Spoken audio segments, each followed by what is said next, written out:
राहुल गांधी ने कहा मुश्किल घड़ी में वायनाड के लोग मेरे साथ खड़े रहे। देखिए इस पूरी रिपोर्ट।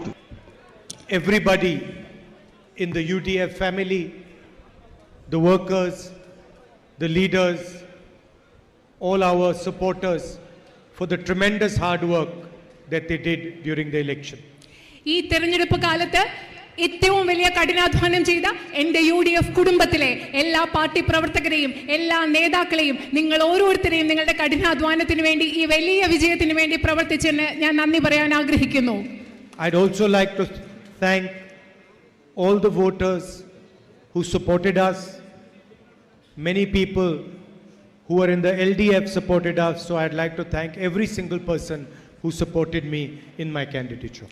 ഈ തെരഞ്ഞെടുപ്പിൽ നമ്മളെ സഹായിച്ച ഓരോ വോട്ടർമാരെയും UDFന്റെ വോട്ടർമാരെ അതുപോലെ തന്നെ LDFന്റെ ചില വോട്ടേഴ്സും നമ്മൾക്ക് പിന്തുണ നൽകിയിട്ടുണ്ട്. എല്ലാവരോടും നന്ദി പറയാൻ ഞാനിപ്പോൾ ആഗ്രഹിക്കുന്നു. When we began the election, the media which supports the BJP said that they would get 400 seats. ഈ തെരഞ്ഞെടുപ്പ് തുടങ്ങുന്ന സമയത്ത് മീഡിയ BJP ഗവൺമെന്റിനെ സപ്പോർട്ട് ചെയ്യുന്ന പിന്തുണയ്ക്കുന്ന മാധ്യമങ്ങൾ പറഞ്ഞു അവർക്ക് 400 സീറ്റുകൾ കിട്ടുമെന്ന്. In Hindi, the Prime Minister was saying 400 par. ഹിന്ദിയിൽ പ്രധാനമന്ത്രി പറയുകയായിരുന്നു 400 par, അതായത് 400-ലധികം സീറ്റുകൾ. All their senior leaders were saying 400 par, 400 par. അതുപോലെ തന്നെ BJPയുടെ ഏറ്റവും വലിയ മുതിർന്ന നേതാക്കളും പറഞ്ഞുകൊണ്ടിരുന്നു 400-ലധികം സീറ്റുകൾ, 400-ലധികം സീറ്റുകൾ. After 1 month, they started saying 300 par, 300 par. പക്ഷേ ഒരു മാസത്തിന് ശേഷം ഈ 400-ലധികം സീറ്റുകൾ വിട്ട ശേഷം അവർ പറയാൻ തുടങ്ങി 300-ലധികം സീറ്റുകൾ, 300-ലധികം സീറ്റുകൾ. After some time, 200 par, 200 par. അതും കഴിഞ്ഞ് കുറച്ച് സമയം കഴിഞ്ഞ ശേഷം 200-ലധികം സീറ്റുകൾ, 300-ലധികം എന്നുള്ളത് 200-ലധികം, 200-ലധികമായി. And everybody saw the result of the election. എന്നിട്ട് ഇതെല്ലാം പറഞ്ഞ ശേഷം നമ്മൾ എല്ലാവരും തെരഞ്ഞെടുപ്പിന്റെ ഫലം നമ്മൾ കണ്ടതാണ്. This was not a normal election. ഈ തെരഞ്ഞെടുപ്പ് എന്ന് പറയുന്നത് സാധാരണ ഒരു തെരഞ്ഞെടുപ്പായിരുന്നില്ല. The India Alliance had the entire media against them. India സഖ്യത്തിന് ഈ മുഴുവൻ മാധ്യമങ്ങൾ India സഖ്യത്തിനെതിരായിരുന്നു. The CBI, the ED, the Enforcement Directorate, the entire administration was against us. ഇതുപോലെ CBI, രാജ്യത്തെ എൻഫോഴ്സ്മെന്റ് ഡയറക്ടറേറ്റ്, ഇൻകം ടാക്സ് തുടങ്ങി എല്ലാ സംവിധാനങ്ങളും, എല്ലാ ഭരണ സംവിധാനങ്ങളും ഇന്ത്യ മുന്നണിക്കെതിരായിരുന്നു ഈ തെരഞ്ഞെടുപ്പിൽ. The Election Commission designed the election to suit the Prime Minister's needs. പ്രധാനമന്ത്രിയുടെ ആവശ്യങ്ങൾക്ക് തൃപ്തികരമായ രീതിയിലാണ് ഈ ഇലക്ഷൻ കമ്മീഷൻ ഇലക്ഷൻ രൂപകൽപ്പന ചെയ്തത് തന്നെ പ്രധാനമന്ത്രിയുടെ താല്പര്യങ്ങൾക്കനുസരിച്ചാണ്. Months of campaigning and the final election in Varanasi. മാസങ്ങൾ നടന്ന പ്രചരണത്തിന് ശേഷമാണ് അവസാനം വാരണസിയിൽ തെരഞ്ഞെടുപ്പ് നടന്നത്. അങ്ങനെയാണ് ഇലക്ഷൻ കമ്മീഷൻ അത് ചിട്ടപ്പെടുത്തിയത്. The plan was a big drama. ഈ പദ്ധതി എന്ന് പറയുന്നത് ഒരു വലിയ നാടകം ഈ തെരഞ്ഞെടുപ്പ് കാലത്ത് നടത്തുക എന്ന വലിയ പദ്ധതിയാണ് ഇതിന് പിന്നിൽ ഉണ്ടായിരുന്നത്. Where in the end the Prime Minister's election would take place in Varanasi. അവസാനം പ്രധാനമന്ത്രിയുടെ തെരഞ്ഞെടുപ്പ് വാരണസിയിൽ നടക്കും. അങ്ങനെയാണ് ഇത് ചിട്ടപ്പെടുത്തിയത്. The Prime Minister on the last 2-3 days of the election broke the campaigning rule himself by going and meditating in Kanyakumari. അവസാനത്തെ തെരഞ്ഞെടുപ്പിന്റെ അവസാനത്തെ ദിവസത്തെ തെരഞ്ഞെടുപ്പ് പ്രചരണ സമയത്ത് അദ്ദേഹം കന്യാകുമാരിയിൽ പോയി ധ്യാനം ചെയ്യുകയായിരുന്നു. Everybody else was told not to campaign and the Prime Minister was allowed full media in his meditation. എല്ലാവരോടും അവസാന തെരഞ്ഞെടുപ്പ് ദിവസങ്ങളിൽ എല്ലാവരോടും പറഞ്ഞു പ്രചരണം നടത്താൻ പാടില്ല. പക്ഷേ പ്രധാനമന്ത്രിക്ക് മാത്രം ഈ രാജ്യത്തെ മുഴുവൻ മാധ്യമങ്ങളും അദ്ദേഹത്തിന്റെ അടുത്ത് അവരുടെ സാന്നിധ്യം ഉണ്ടായിരുന്നു. And after all this effort, the Prime Minister barely escaped losing in Varanasi. പക്ഷെ നിങ്ങൾക്കറിയോ ഇതെല്ലാം ചെയ്തതിന് ശേഷം പ്രധാനമന്ത്രി വാരണസിയിൽ കഷ്ടിച്ചാണ് രക്ഷപ്പെട്ടത്. അദ്ദേഹം അവിടെ പരാജയപ്പെട്ടനെ. In fact, the BJP lost in Ayodhya. അതുമാത്രമല്ല BJP അയോധ്യയിലും പരാജയപ്പെട്ടിരിക്കുന്നു എന്നത് നിങ്ങൾ മനസ്സിലാക്കണം. They lost in Uttar Pradesh. അവർ ഉത്തർപ്രദേശിൽ പരാജയപ്പെട്ടു. And they lost because they were attacking the very idea of India. അവരെന്തുകൊണ്ടാണ് ബി ജെ പി പരാജയപ്പെട്ടത് നിങ്ങൾക്കറിയാമോ? ബി ജെ പി പരാജയപ്പെട്ടത് ഇന്ത്യ എന്ന ആശയത്തെ അവർ ആക്രമിക്കുകയായിരുന്നു. അതുകൊണ്ടാണ് ബി ജെ പി തെരഞ്ഞെടുപ്പിൽ പരാജയപ്പെട്ടത്. In our constitution, India is called a union of states. നമ്മുടെ ഭരണഘടനയിൽ ഇന്ത്യ, ഭാരതം എന്ന് പറയുന്നത് സ്റ്റേറ്റുകളുടെ, സംസ്ഥാനങ്ങളുടെ ഒരു യൂണിയനാണ്. India is a union of states, of languages, of history, of culture, of religion, of tradition. ഭാരതം എന്ന് പറയുന്നത് ഭാരതം വിവിധ സംസ്ഥാനങ്ങളുടെ, വിവിധ പാരമ്പര്യങ്ങളുടെ, വിവിധ ചരിത്രങ്ങളുടെ, വിവിധ സംസ്കാരങ്ങളുടെ, വിവിധ ഭാഷകളുടെ ഒരു സമ്മേളനമാണ് ഇന്ത്യ എന്ന് പറയുന്നത്. Kerala has its own language. Tamil Nadu has its language. Bengal has its own language. Each one of these states have their own culture. Every single one of them has to be respected. കേരളത്തിന് കേരളത്തിൻ്റെതായ ഭാഷയുണ്ട്, തമിഴ്നാടിന് തമിഴ്നാടിൻ്റെതായ ഭാഷയുണ്ട്, ബംഗാളിന് ബംഗാളിൻ്റെതായ ഭാഷയുണ്ട്. അതുമാത്രമല്ല ഈ ഓരോ സംസ്ഥാനങ്ങൾക്കും അവരവരുടേതായ ചരിത്രവും പാരമ്പര്യവുമുണ്ട്. ഈ എല്ലാ ചരിത്രങ്ങളും, ഈ എല്ലാ ഭാഷകളും, ഈ എല്ലാ സംസ്കാരങ്ങളും ബഹുമാനിക്കപ്പെടേണ്ടതുണ്ട്. In fact, the idea of India is the respect of the other. യഥാർത്ഥത്തിൽ ഇന്ത്യ എന്ന ആശയം എന്ന് പറയുന്നത് മറ്റുള്ളവരെ, മറ്റുള്ളതിനെ, അപരരെ ബഹുമാനിക്കലാണ്. And the symbol of respecting the other is the Constitution of India. മറ്റുള്ളവരെ ബഹുമാനിക്കുക എന്നതിന്റെ അടയാളം എന്ന് പറയുന്നത് ഇന്ത്യയുടെ ഭരണഘടനയാണ്. This constitution embodies the ideas, the traditions of our country. ഈ രാജ്യത്തിന്റെ ആശയങ്ങൾ, ഈ രാജ്യത്തെ രാജ്യമാക്കുന്ന ആശയം, ഈ രാജ്യത്തിന്റെ പാരമ്പര്യം, ഇതിന്റെ എല്ലാം മൂർത്തിമത് ഭാവമാണ് ഇന്ത്യയുടെ ഭരണഘടന എന്ന് പറയുന്നത്. It guarantees fairness to all histories, traditions, cultures, communities and religion. ഈ ഭരണഘടന എന്ന് പറയുന്നത് ഈ രാജ്യത്തെ എല്ലാ സമുദായങ്ങൾക്കും, ഈ രാജ്യത്തെ എല്ലാ പാരമ്പര്യങ്ങൾക്കും, ഈ രാജ്യത്തെ എല്ലാ ചരിത്രങ്ങൾക്കും തുല്യതയും തുല്യാവകാശങ്ങളും ന്യായവും ഉറപ്പു നൽകുന്നതാണ് ഇന്ത്യയുടെ ഭരണഘടന. Over the last 10 years, the BJP has attacked the constitution. കഴിഞ്ഞ 10 വർഷങ്ങളായി എന്നാൽ ബി ജെ പി ഇന്ത്യയുടെ ഭരണഘടനയെ ആക്രമിച്ചുകൊണ്ടിരിക്കുകയാണ്. They attack the constitution when they make one community fight with another community. ഒരു സമുദായത്തെ മറ്റൊരു സമുദായത്തിനെതിരെ പോരാടാൻ പ്രേരിപ്പിക്കുമ്പോൾ, അവർ അങ്ങനെ ചെയ്യുമ്പോൾ ഈ രാജ്യത്തെ ഭരണഘടനയെ അവർ ആക്രമിക്കുകയാണ്. They attack the constitution when they try to impose one idea, one language, one culture on this country. ഈ രാജ്യത്തെ ഒരാശയവും ഒരു ഭാഷയും ഒരു സംസ്കാരവും അടിച്ചേൽപ്പിക്കാൻ ബിജെപി ശ്രമിക്കുമ്പോൾ അവർ ഇവിടുത്തെ ഭരണഘടനയെ ആക്രമിച്ചുകൊണ്ടിരിക്കുകയാണ്. Before this election, BJP leaders clearly stated that they will destroy this constitution, change this constitution, throw this constitution in the rubbish bin. ഈ തെരഞ്ഞെടുപ്പിന് മുമ്പ് ബി ജെ പിയുടെ നേതാക്കൾ പറയുകയായിരുന്നു, അവർ അധികാരത്തിൽ വന്നാൽ അവർ ഈ ഭരണഘടനയെ നശിപ്പിക്കും, ഈ ഭരണഘടനയെ വലിച്ചെറിയും, ഈ ഭരണഘടനയെ ചവറ്റുകുട്ടയിലേക്ക് കളയും എന്ന് ബി ജെ പിയുടെ നേതാക്കൾ പറയുകയായിരുന്നു.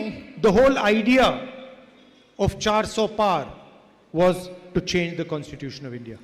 400-ലധികം സീറ്റുകൾ ഞങ്ങൾക്ക് വേണമെന്ന് ബി ജെ പി പറഞ്ഞതിന് പിന്നിലുള്ള ഒരേ ഒരു ലക്ഷ്യം, ഒരേ ഒരു ആശയം എന്ന് പറയുന്നത് ഈ ഭരണഘടനയെ മാറ്റിമറിക്കുക, മാറ്റി എഴുതുക എന്നതായിരുന്നു. 20th century is a visual century. ഇന്നത്തെ നൂറ്റാണ്ട് എന്ന് പറയുന്നത് ചിത്രങ്ങളുടെ, കാഴ്ചകളുടെ ഒരു നൂറ്റാണ്ടാണ്. Century of images, of television, of pictures. നമ്മൾ ഈ നൂറ്റാണ്ട് എന്ന് പറയുന്നത് നമ്മൾ കാഴ്ചകൾ കാണുന്നു, ചിത്രങ്ങൾ കാണുന്നു, ടി വി കാണുന്നു, ആ ഒരു നൂറ്റാണ്ടിലാണ് നമ്മൾ ഇന്ന് ജീവിക്കുന്നത്.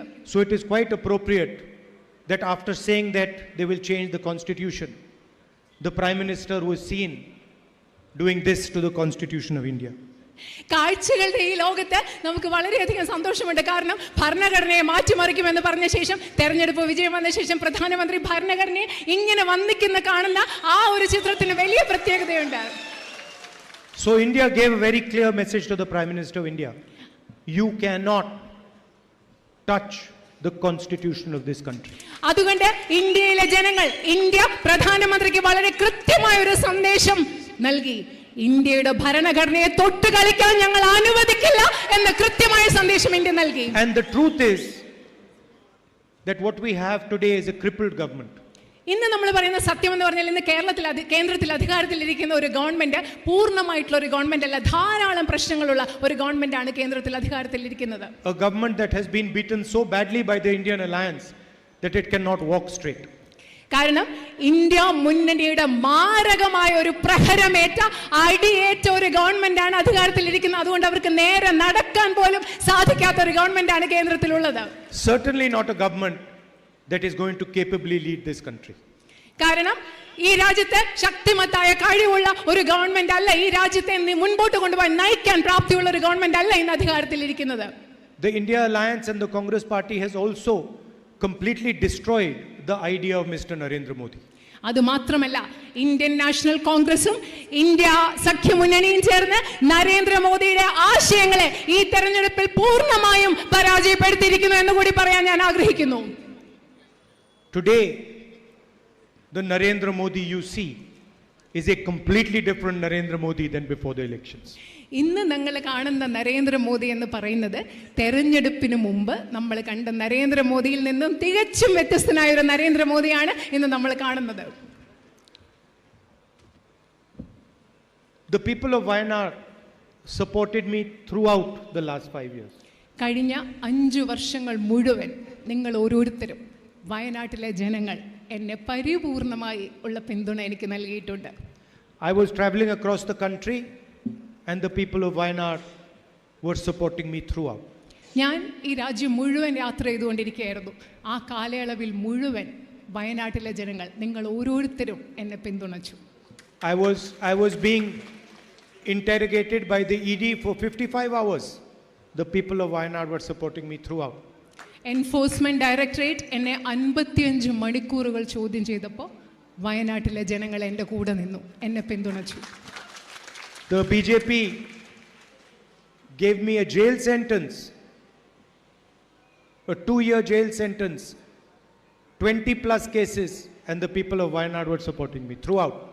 എനിക്ക് BJP ഒരു 2 വർഷത്തെ ജയിൽ ശിക്ഷ നൽകിയപ്പോൾ 20-ലധികം കേസുകൾ എൻ്റെ പേരിൽ രാജ്യത്തൊട്ടാകെ ചാർത്തിയപ്പോൾ വയനാട്ടിലെ ജനങ്ങൾ, നിങ്ങൾ ഓരോരുത്തരും എന്നെ പിന്തുണച്ചു, എൻ്റെ കൂടെ നിന്നു. BJP took away my house. I got letters from people in Wayanad saying, please come and live in our house.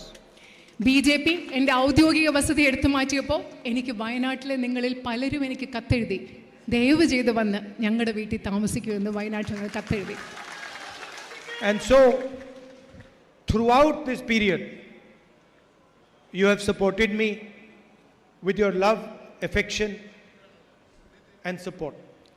ഈ കാലയളവിൽ മുഴുവൻ നിങ്ങളുടെ സ്നേഹം കൊണ്ട്, വാത്സല്യം കൊണ്ട്, ഇഷ്ടം കൊണ്ട് നിങ്ങൾ എന്നെ പിന്തുണച്ചു, എൻ്റെ കൂടെ നിന്നു.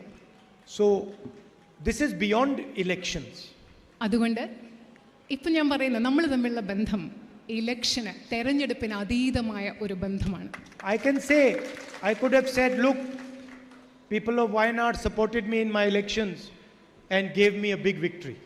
ഒരുപക്ഷെ എനിക്ക് പറയാമായിരിക്കാം, തെരഞ്ഞെടുപ്പിൽ വയനാട്ടിലെ ജനങ്ങൾ എന്നെ പിന്തുണച്ചു, എനിക്ക് വലിയൊരു വിജയം നൽകി, അങ്ങനെയൊക്കെ എനിക്ക് പറയാം. But that is not the only thing that you have done. പക്ഷേ ഈ തെരഞ്ഞെടുപ്പിൽ നിങ്ങൾ എനിക്ക് നൽകിയ വിജയം അത് മാത്രമല്ല നിങ്ങൾ ചെയ്തിട്ടുള്ള ഒരേ ഒരു കാര്യം എന്ന് പറയുന്നത്. When I was struggling and fighting the government of India, all the institutions, all the agencies, you gave me your love and affection, which is much more important than the vote.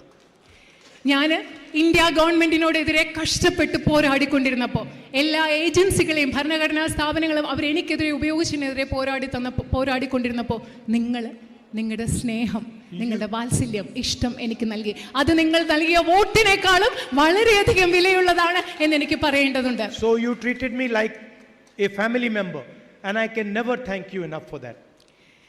നിങ്ങൾ എന്നെ ഒരു കുടുംബ അംഗത്തെ പോലെയാണ് കണ്ടത്. അതിന് നിങ്ങളോട് എന്നും എനിക്ക് സ്നേഹമുണ്ടായിരിക്കും. Even 20-30 speeches like this will not be good enough. നിങ്ങളോടുള്ള ആ ബന്ധത്തെക്കുറിച്ച് പറയാൻ, നിങ്ങളോടുള്ള നന്ദിയെക്കുറിച്ച് പറയാൻ ഞാൻ 20-30 പ്രസംഗങ്ങൾ നടത്തിയാലും അത് മതിയാവില്ല. But I will remember it all my life. പക്ഷേ ഞാനിത് എൻ്റെ ജീവിതകാലം മുഴുവൻ ഇതെൻ്റെ ഓർമ്മയിലുണ്ടായിരിക്കും.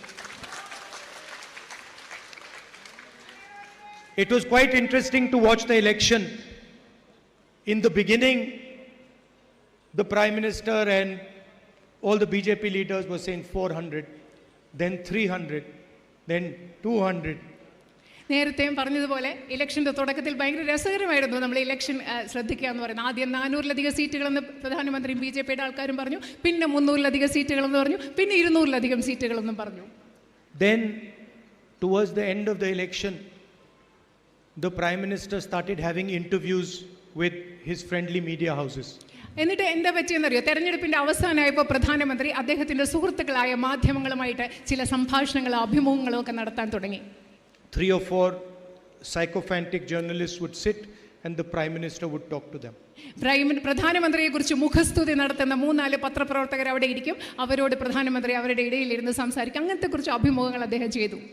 Same Prime Minister who has not done a press conference in the last 10 years was suddenly doing these interviews. കഴിഞ്ഞ 10 വർഷത്തിനിടയിൽ ഒരു പ്രസ് കോൺഫറൻസ്, ഒരു വാർത്താ സമ്മേളനം പോലും നടത്താത്ത പ്രധാനമന്ത്രിയാണ് പെട്ടെന്ന് ഈ 3-4 ജേർണലിസ്റ്റുകളുടെ പത്രപ്രവർത്തകരുടെ ഇടയിലിരുന്ന് ഈ സംഭാഷണങ്ങൾ നടത്താൻ തുടങ്ങിയത്. Fantastic questions were coming. വളരെ മനോഹരമായിട്ടുള്ള ചോദ്യങ്ങൾ, വളരെ അതിശയകരമായ ചോദ്യങ്ങളാണ് ഈ പത്രപ്രവർത്തകർ അദ്ദേഹത്തോട് ചോദിച്ചത്. Somebody was asking the Prime Minister, how do you like to eat mangoes? ചിലര് പ്രധാനമന്ത്രിയോട് ചോദിക്കുകയാണ്, മാങ്ങ അതായത് മാമ്പഴം താങ്കൾ എങ്ങനെ കഴിക്കാനാണ് ഇഷ്ടപ്പെടുന്നത്? അതിലൊരു ചോദ്യമായിരുന്നു, do you like to cut the mango, or do you like to peel the mango, or do you like to suck the mango? നിങ്ങൾ ആ മാമ്പഴം മുറിച്ച് കഴിക്കാനാണോ താങ്കൾക്ക് ഇഷ്ടം, അതോ അതിന്റെ തൊലിയൊക്കെ ചെത്തിക്കഴിഞ്ഞ് കഴിക്കാനാണോ ഇഷ്ടം, അതല്ലാതെ മാമ്പഴം ഇങ്ങനെ കഴിക്കാനാണോ ഇഷ്ടം? അതായിരുന്നു ഒരു പ്രധാനപ്പെട്ട ചോദ്യം. Somebody asked the Prime Minister, you know, there is a lot of inequality in India. What do you think about the fact that few people are becoming very rich and everybody else is becoming poor? മറ്റൊരാൾ ചോദിച്ചു, പ്രധാനമന്ത്രിയോട് ചോദിച്ചു, ഈ രാജ്യത്ത് വളരെയധികം അസമത്വമുണ്ട്, കുറേ ആളുകൾ വളരെയധികം സമ്പന്നരായി മാറുന്നു, പക്ഷേ രാജ്യത്തെ ഭൂരിപക്ഷം ജനങ്ങൾ അവർ ദരിദ്രരായി മാറുന്നു, എന്താണ് ഇതിന് കാരണം? താങ്കൾ അതിന് yes. And then the Prime Minister thought for 30 seconds, like thinking. And then he said, what do you want me to do? Do you want me to make everybody poor? അതുമാത്രമല്ല, ഈ ചോദ്യം കേട്ടോടെ പ്രധാനമന്ത്രി കുറേ നേരം ഇങ്ങനെയൊക്കെ ആലോചിച്ചു, കുറേ ആലോചിക്കായിരുന്നു. എന്നിട്ട് പറഞ്ഞു, നിങ്ങൾക്ക് ഞാൻ എന്ത് ചെയ്യണോ നിങ്ങൾ ആഗ്രഹിക്കുന്നത്? സമ്പന്നരായ മനുഷ്യരെല്ലാം ഞാൻ ദരിദ്രരാക്കണമെന്നാണോ നിങ്ങൾ ആഗ്രഹിക്കുന്നത്? ഇതായിരുന്നു പ്രധാനമന്ത്രിയുടെ ഈ ചോദ്യത്തിനുള്ള ഉത്തരം. And then in the middle of this drama, the most fantastic thing he said. അത് മാത്രമല്ല, ഈ നാടകം നടക്കുന്നതിൻ്റെ ഇടയ്ക്ക് അതിൻ്റെ മധ്യഭാഗമായപ്പോൾ അദ്ദേഹം ഏറ്റവും മനോഹരമായ ഫാന്റാസ്റ്റിക് ആയിട്ടുള്ള അതിശയിപ്പിക്കുന്ന കാര്യം പറഞ്ഞു. One of the journalists asked him, how do you take such difficult decisions? ഒരു പത്രപ്രവർത്തകൻ അദ്ദേഹത്തോട് ചോദിച്ചു, ഇത്ര ബുദ്ധിമുട്ടുള്ള തീരുമാനങ്ങൾ താങ്കൾ എങ്ങനെയാണ് എടുക്കുന്നത്? Notice he didn't say intelligent decisions, he said difficult decisions. നിങ്ങൾ ശ്രദ്ധിക്കണം, ഈ പത്രപ്രവർത്തകൻ ചോദിച്ചത് താങ്കൾ ബുദ്ധിപരമായ തീരുമാനങ്ങൾ എങ്ങനെയാണ് എടുക്കുന്നതെന്നല്ല, ഇത്രയും ബുദ്ധിമുട്ടുള്ള തീരുമാനങ്ങൾ താങ്കൾ എങ്ങനെ എടുക്കുന്നതെന്നാണ് ഈ പത്രപ്രവർത്തകൻ ചോദിച്ചത്. അത് നിങ്ങൾ പ്രത്യേകം ശ്രദ്ധിക്കണം. Like demonetization, like a bad GST. അതായത് നോട്ട് നിരോധനം, അതുപോലെ തന്നെ വളരെ വികലമായ ഒരു ചരക്ക് സേവന നികുതി നടപ്പിൽ വരുത്തി, ഇത്തരം ബുദ്ധിമുട്ടുള്ള തീരുമാനങ്ങളെ കുറിച്ചാണ് അദ്ദേഹം ചോദിച്ചത്. And the Prime Minister again thought about it and then he answered, I don't take any decisions. പ്രധാനമന്ത്രി അതിനെപ്പറ്റിയും കാര്യമായിട്ട് ആലോചിച്ചു. അതിനുശേഷം അദ്ദേഹം പറഞ്ഞു, ഞാനല്ല തീരുമാനങ്ങളൊന്നും എടുക്കുന്നത്, ഞാൻ ഒരു തീരുമാനങ്ങളും എടുക്കാറില്ല. He said, God tells me what to do.